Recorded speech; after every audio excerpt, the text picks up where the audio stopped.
Hola, bienvenidos a su canal Danza y todo lo demás. Mi nombre es Paulino Fernández y los invito a suscribirse al canal si así lo desean. También nos pueden apoyar con un like, hacer un comentario, una crítica o sugerirnos el tema de su preferencia. En el encuentro anterior habíamos hablado un poco sobre la creación de los ejercicios en las clases de ballet, en ese género específicamente, y hoy vamos a tratar en general, y me perdonan que no sea demasiado puntual con cada uno de los géneros, sobre la creación de ejercicios en dependencia de los distintos géneros que restan, que sería el folclore, el teatro musical y la danza moderna o contemporánea. En esos tres géneros vamos a centrarnos y vamos a hablar un poquito sobre cómo se debería de crear un poco los ejercicios de estos géneros. Primero que todo hay que decir que como en ballet igual pasa, es necesario ir siempre de lo más simple a lo más complejo, y es muy importante realizar un calentamiento suficiente para que el estudiante se sienta en la mejor forma posible, forma física, y pueda asimilar todo el conocimiento que vamos a impartir y a la vez prevenir cualquier tipo de lesión. Entonces vamos a empezar quizás por el más simple, aunque no es así, pero bueno, vamos a empezar por el folclore. La clase de folclore tiene una estructura distinta, por supuesto, igual que las demás, en los demás géneros, distinta a la del ballet. La danza clásica tiene una estructura determinada y la danza folclórica tiene su estructura de clase distinta totalmente. También depende mucho del país, de la región quizás también, y por supuesto del maestro que le vaya a impartir la clase. Ahora, lo que sí tenemos que tener como maestros siempre presentes es que es necesario calentar al alumno. No podemos entrar de golpe ni con un zapateo, suponiendo que estemos aquí en México, o no podemos entrar de golpe con algún tipo de salto si estuviéramos en Bielorrusia o en Rusia o en Ucrania. Tenemos siempre que hacer algún tipo de preparación para calentar el cuerpo del estudiante o del bailarín, prepararlo para lo que va a continuar después durante la clase. Entonces, por regla general, en folclore se trabaja mucho el muelleo de piernas, los movimientos de caderas y de cintura. Se trabaja muchísimo también los movimientos de cuello, de hombros, y se hace un calentamiento lo más integral posible en dependencia del país y de lo que se vaya a tratar durante la clase, y ya posteriormente del calentamiento, que dura aproximadamente de 5 a 10 minutos, entramos de lleno en lo que vamos a empezar a aprender. Aquí los ejercicios de folclore, por lo general, no me refiero aquí a donde estoy ahorita, sino al folclore como género danzario, por lo general se trabaja fragmentado. Primero enseñamos, vamos a suponer, un movimiento de piernas con pie.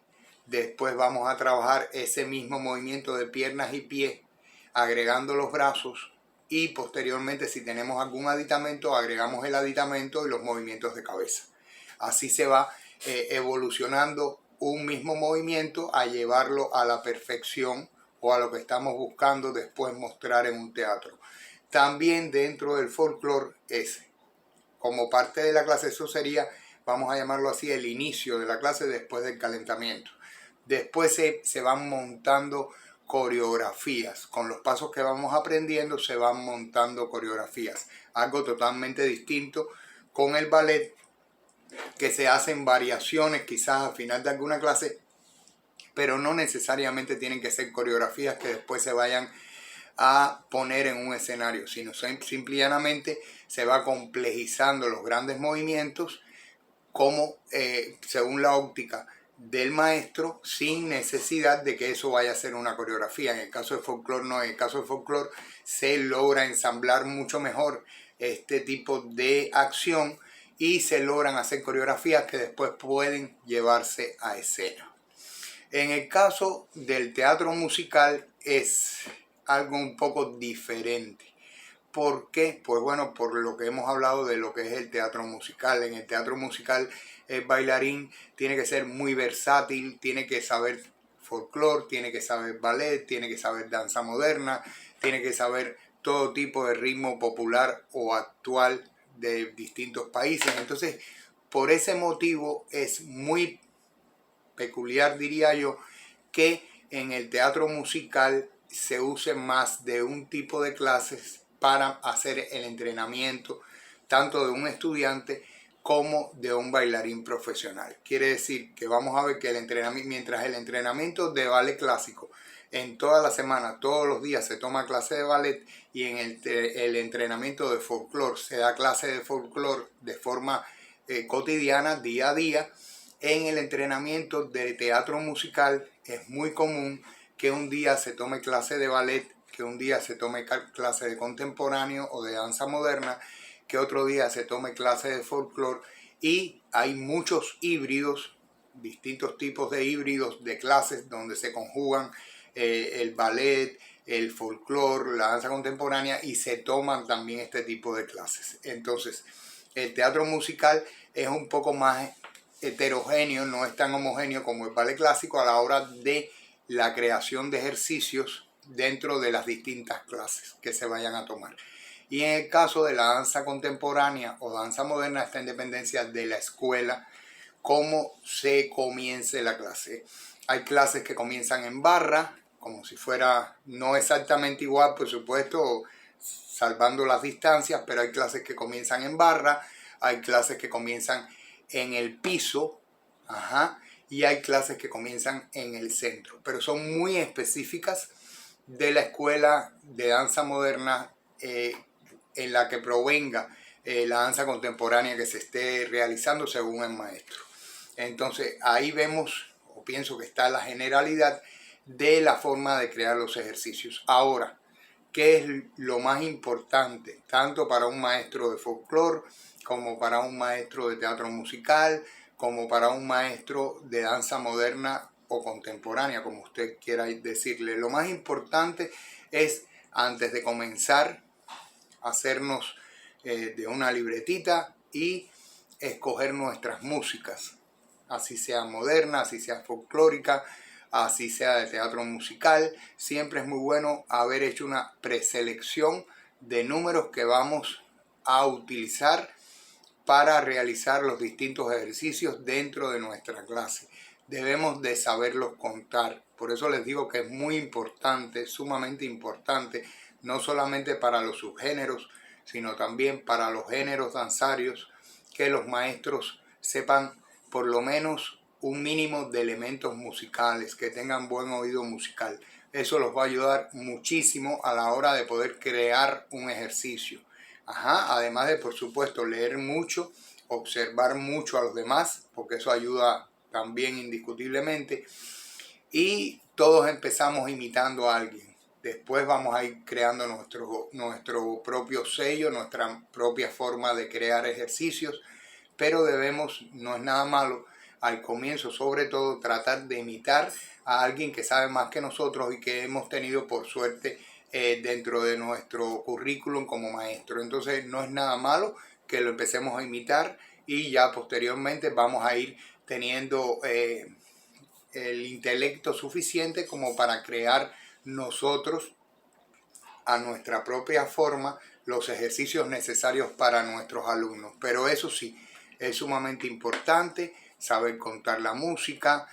Si tenemos la suerte de que tenemos dentro de la clase a músicos, pues apoyarnos un poco con ellos, aprender un poco el vocabulario que ellos usan, que es totalmente distinto al vocabulario de un bailarín, y irnos identificando con nuestros músicos, aprender a pedirles los distintos ritmos que podemos utilizar dentro de una clase y sacarle el mayor provecho posible a este encuentro entre un artista que se dedica a la música y un artista que se dedica a determinado género danzario. En danza contemporánea se usa mucho la percusión. En algunas clases de teatro musical también es muy recomendada la percusión, porque ayuda muchísimo a abrir el oído musical de los bailarines. Aprendemos a tener muchos conteos diferentes porque la percusión tiene esa característica. Podemos hacer 2x4, 4x4, 6x8, 3x4. Con la percusión se puede hacer todo lo imaginable dentro de la música. Y como último aspecto, pienso que es sumamente importante que tratemos de ser muy creativos. Y en dependencia de la forma o de la metodología que usted vaya a utilizar dentro de su clase de danza, por supuesto, pues yo lo recomiendo, por un lado, mantener un ejercicio quizás por toda una semana, si va a dar clase todos los días, y si no, si está buscando otros aspectos y no específicamente el lograr la excelencia dentro de algún movimiento, pues entonces les recomiendo cambiar constantemente los ejercicios, porque eso le da mucha retención al alumno, le da mucha captación, es decir, capta muy rápido y tiene que retener inmediatamente porque sabe que no va a haber otra oportunidad. Entonces, en dependencia de lo que usted vaya a trabajar, estas son mis dos recomendaciones. Por un lado, mantener la clase por 1 o 2 semanas, y por el otro lado, cambiar ejercicios diariamente. Eso sí, es muy importante que usted entienda que si mantiene una clase un año entero, usted no va a lograr casi nada en todo el año. Solamente va a lograr lo que se logra en una clase. Entonces eso sí es muy importante que usted lo entienda, que no es nada recomendable. El alumno se aburre, el alumno se cansa, el alumno empieza a lesionarse porque usted va a trabajar durante un año exactamente igual los distintos grupos musculares y dentro del exoesqueleto del alumno. Entonces usted está casi de seguro preparando a ese alumno para que se lesione. No es nada recomendable que una misma clase se mantenga durante un año. Cuando más 15 días. Vamos a tirarlo, a alargarlo lo más que un mes, no más de un mes. No es recomendable en lo absoluto. Entonces ahí creo que les di por lo menos un poquito de cómo puede en algún momento tratar una clase de folclore, tratar una clase de danza contemporánea y una de teatro musical, que ya le digo es más variado en cuanto a que la clase no tiene que ser siempre la misma. Está en dependencia, por supuesto, de la escuela, del taller, del estudio o de la academia, y también de la compañía que trate el teatro musical, las distintas clases que van a tomar. Entonces, mañana vamos a seguir hablando de clases, pero vamos a hablar de una sumamente peculiar, una que entró dentro de la danza hace aproximadamente 30 años cuando más. Mi nombre es Paulino Fernández y los invito a suscribirse al canal como siempre. También nos pueden apoyar con un like, hacer un comentario, una crítica o sugerirnos el tema de su preferencia. Nos vemos mañana.